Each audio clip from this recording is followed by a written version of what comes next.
Selamat malam Pak, perkenalkan nama saya Giralda Natali Gautam dengan NIM 12S24051 dari Program Studi Sistem Informasi Angkatan 2024. Baiklah Pak, di sini saya akan mendemonstrasikan untuk presentasi fenomena mengenai Advanced Academic Stats. Di sini isi ritmenya tugas ini merupakan pengembangan dari hasil pekerjaan Anda pada UTS yaitu 601. Pada tugas ini Anda diminta untuk menyelesaikan dua persoalan. Yang pertama, Anda diminta untuk menganalisis potensi penerapan prinsip inheritance pada solusi terdahulu, sementara pada bagian kedua, Anda diminta untuk mengembangkan sebuah fitur baru ke dalam simulator. Nah, untuk tugas pertamanya yaitu applying inheritance. Ini menggunakan academic.driver1. Nah, pada tugas ini, Anda diminta untuk menganalisis pekerjaan Anda sebelumnya guna mencari aspek-aspek di mana inheritance berpotensi diaplikasikan. Anda dapat menerapkan pendekatan top-down maupun bottom-up untuk menemukan potensi tersebut. Bila telah menemukan, tuangkan ide Anda dalam sebuah kelas diagram yang nantinya akan dipresentasikan dalam laporan. Tahap terakhir adalah realisasikan ide Anda dengan merefactor kode base Anda. Nah, untuk tugas keduanya mengenai students GPA menggunakan academic.driver2, di mana tugas ini merupakan kelanjutan dari task yang pertama tadi. Nah, di tugas yang ini diminta untuk merevisit solusi yang sudah diberikan sehingga mampu menangani kasus mengulang mata kuliah berulang. Sebagai contoh, seorang mahasiswa telah mengambil sebuah mata kuliah, misalnya basis data, pada 2 semester berbeda. Pada pengambilan pertama mendapat nilai BC dan berikutnya mendapatkan nilai A. Nah, merujuk pada peraturan akademik, nilai yang akan diakui itu adalah yang terakhir. Dengan demikian, perhitungan performa akademik juga akan menggunakan nilai terakhir. Nah, ini tuh contoh inputannya. Diberikan beberapa jenis baris inputan. Nah, nanti di akhir untuk menghentikan inputannya kita mau menggunakan triple dashes. Dan nanti outputnya yang harus keluar ini adalah barisan outputnya nantinya. Nah, pertama saya akan menjelaskan isi dari driver 1 yang sudah saya buat. Nah, pertama di sini ada import academic .model.course. Oh, yang pertama di sini ada package. Package academic driver ini tuh package untuk driver di program utamanya. Nah, yang barisan line 8 sampai line 11 import academic.model.course sampai import academic.model.student itu adalah gunanya untuk mengimport kelas-kelas ini, kelas course, kelas enrollment, kelas lecturer, kelas student. Nah, untuk yang import java.util.arraylist ini tuh untuk menyimpan data list. Import java.util.hashmap ini untuk mapping, untuk key value. Sedangkan yang import java.util.map ini tuh untuk interface mapnya, untuk antarmuka mapnya. Nah, yang untuk import java.util.scanner ini tuh untuk input dari si usernya nanti. Nah, di sini kita buat public class driver 1 ini tuh untuk kelas utama programnya. Lanjut kita membuat public static void main string array underscore args, itu gunanya untuk method mainnya nanti untuk sebagai entry pointnya. Di sini kita buat scanner sama dengan scanner kurang system.in. Ini tuh gunanya untuk mengambil input dari user. Lanjutnya di sini ada array list, lecture, courses, students, dan enrollments. Ini tuh untuk melist dosen, melist matkul, mendaftarkan. Pokoknya dia itu untuk membuat daftar dosen, daftar matkul, daftar mahasiswa, dan daftar KRS. Nah, selanjutnya di sini kita buat while scanner has next line, string input sama dengan scanner.nextLine. Dia ini akan berulang terus menerus, akan looping selama masih ada inputnya. Lanjut di sini kita buat dan dia itu di sini tuh membaca satu baris input. Nah, lanjut yang if input dot equals triple dashes, maka dia break. Ini tuh artinya kalau kita input triple dashes, dia akan menghentikan program itu, menghentikan program inputnya. Lanjut di sini kita buat string array input segments sama dengan input split hashtag. Ini tuh dia gunanya untuk memisahkan input berdasarkan tanda hashtag. Lanjut di sini kita buat fungsi loopingan untuk kondisi di mana kita mau menambah dosen. Nah, di sini kita ambil NIDN-nya, namanya, inisial, email, sama prodi. Lalu di sini kita cek apakah dia duplikat atau tidak. Lalu kita buat yang for lecture atau dua lecture ini, kita buat kalau emailnya sama ditandai dengan duplikat, lalu keluar dari loopnya seperti itu. Nah, kalau dia nggak duplikat, dia akan masuk ke loopingan yang ini.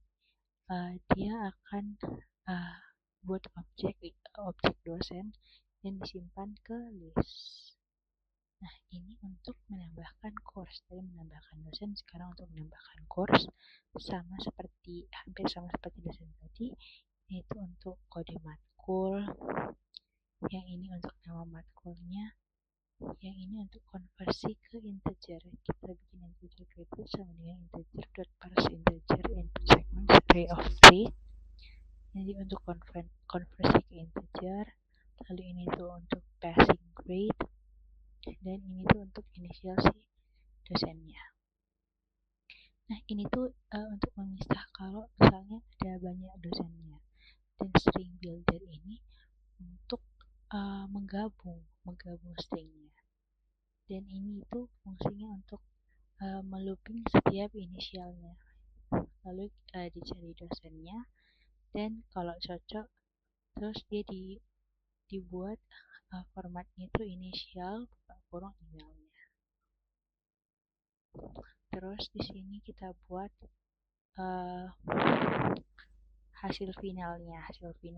Terus dicek apakah dia duplikat atau enggak.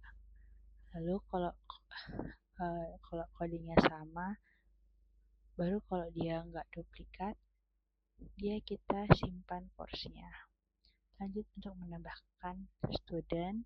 Di sini ada string name untuk mengambil name, untuk mengambil nama. Lalu untuk mengambil tahun, mengambil prodi, tahun, prodi. Lalu di sini kita cek apakah ada name yang sama. Terus kalau dia enggak, kita simpan si studentnya.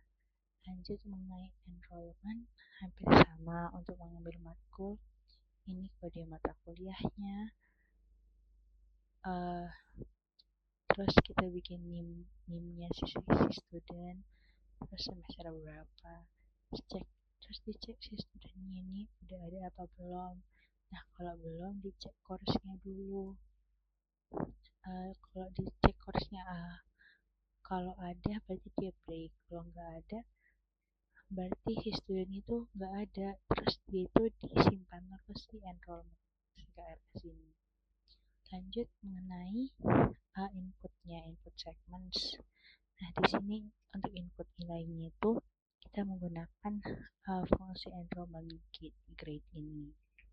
Lalu untuk detail students GPA-nya, kita memakai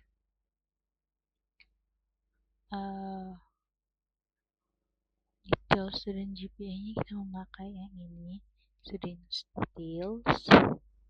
Kita bisa melihat total nilainya, kita bisa melihat total SKS-nya, dan nantinya akan menyimpan nilai terakhir tiap matkul. Nah, lanjut di sini kalau udah ada nilainya,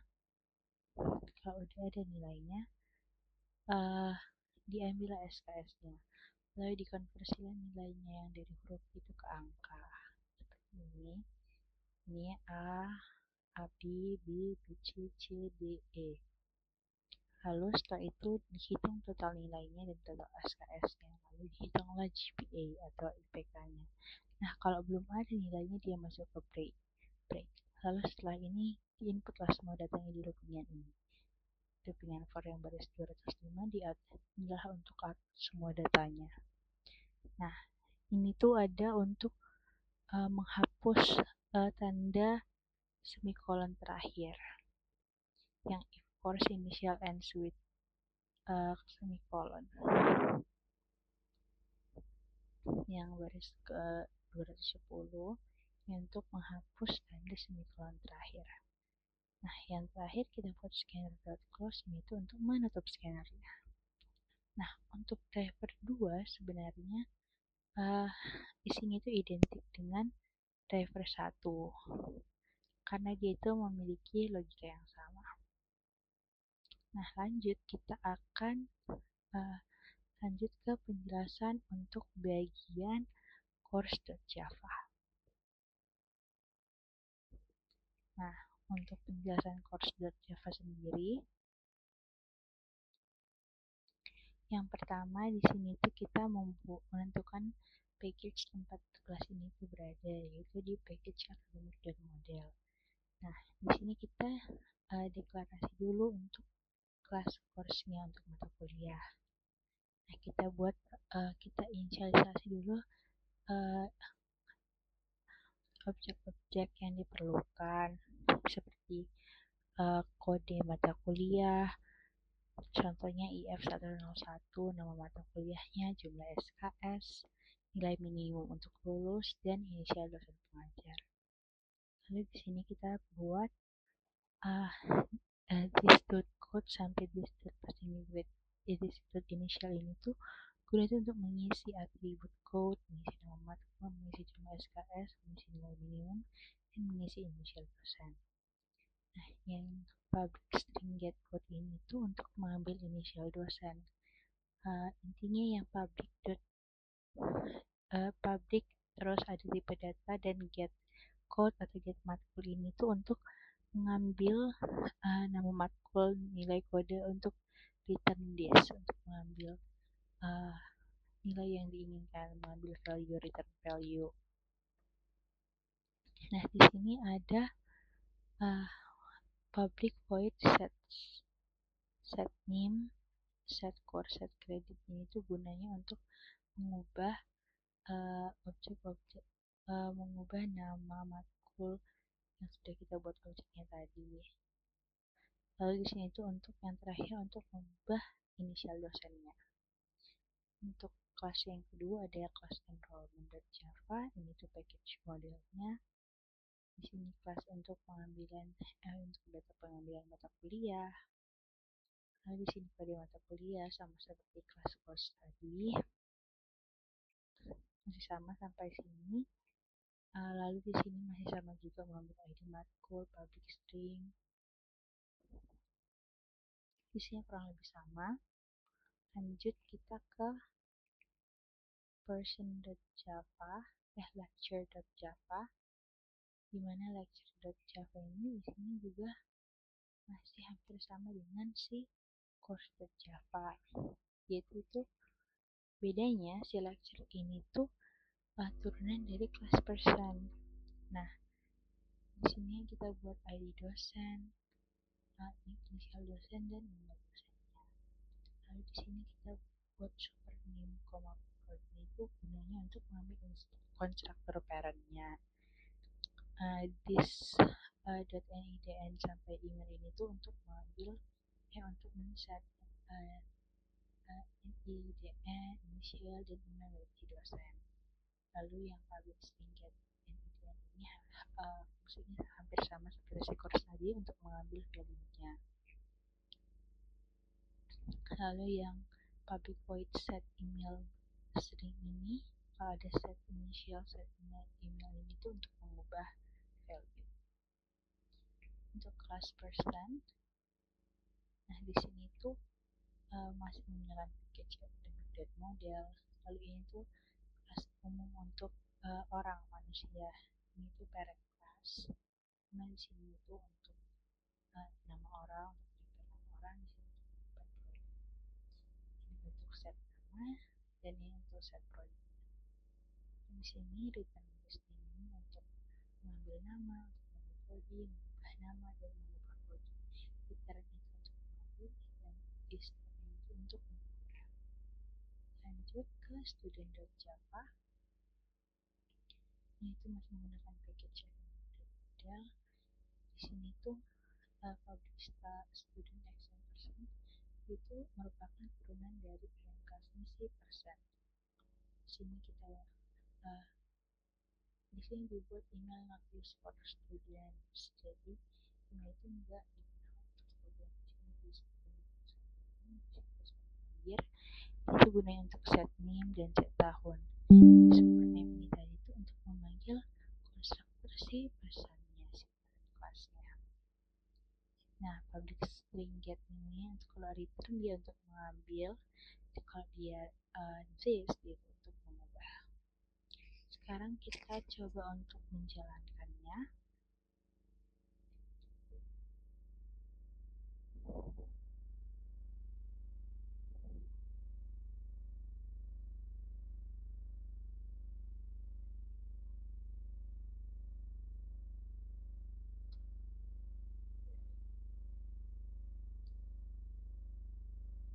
Kita coba untuk menjalankan yang pertama.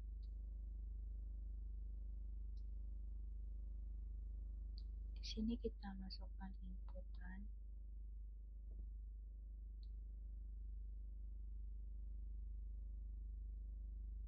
Pada bagian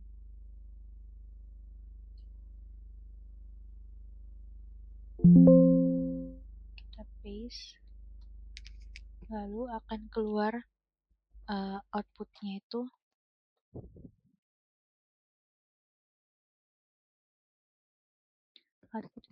sudah sesuai dengan hasil dari output yang diminta di readme-nya. Kita coba untuk compile yang kedua, yaitu menggunakan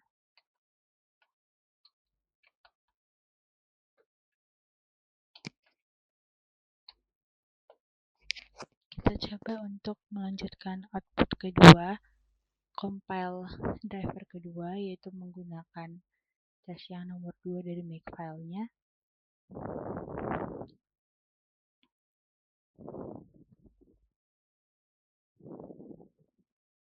Kita langsung buat java.academic.driver yang kedua. Kita masukkan inputan yang sama seperti yang kita masukkan di driver pertama.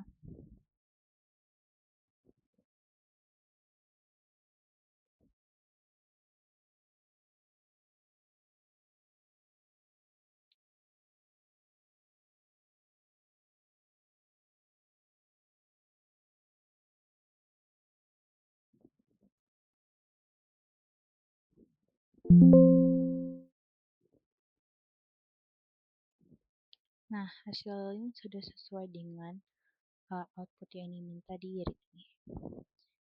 Baik Pak, mungkin cukup sekian hasil presentasi T05 dari saya. Apabila ada kesalahan kata maupun penjelasan dari saya meminta maaf. Kendala yang saya hadapi dalam pekerjaan tugas kali ini tuh dalam mengeluarkan output, di mana output yang keluar pada saat saya compile pertama kali sampai keempat kali itu dia urutan outputnya masih berdasarkan ID yang di ID dosennya, padahal seharusnya itu berdasarkan urutan inputan. Mungkin itu saja kendala dari saya. Sekian dan terima kasih, Pak.